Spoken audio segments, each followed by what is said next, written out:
Yan. Ito yung sa baba ng Starbucks. Kaso umulan, kaya tingnan mo naman. Gabi na kasi. Ang sarap ng hangin. Tingnan niyo po yung baba po. Madilim, hindi na makita.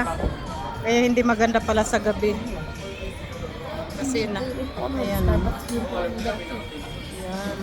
Yan po. Nandito po kami sa terrace ng Starbucks.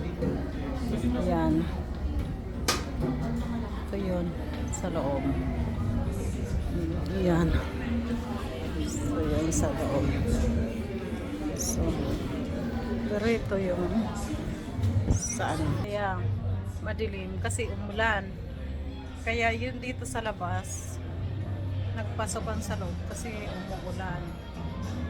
Kaya hindi maganda dito sa labas. Kasi dapat dito kami uupo sa labas. Ay, nandun kami sa loob. Kasi nga,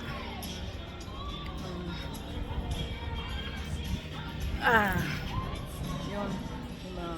Maganda sanang tanawin sa baba kaso lang madilim. Kasi umulan tapos mahamog. Yung bang may ulap doon sa ano. Doon may ulap sa ano. Yan sana ang magagandang montanya o mga playground sa baba. Pero madilim. Madilim. Ala ko naman. Ang uwi talaga ng dahil ko. Ang ganda daw. Tanga makita. Ang tanawin. Maganda yan kung araw. Kaya yun. Dito kami. Sa terrace lang. Diba? Hindi pwedeng araw. Mas maganda sa araw.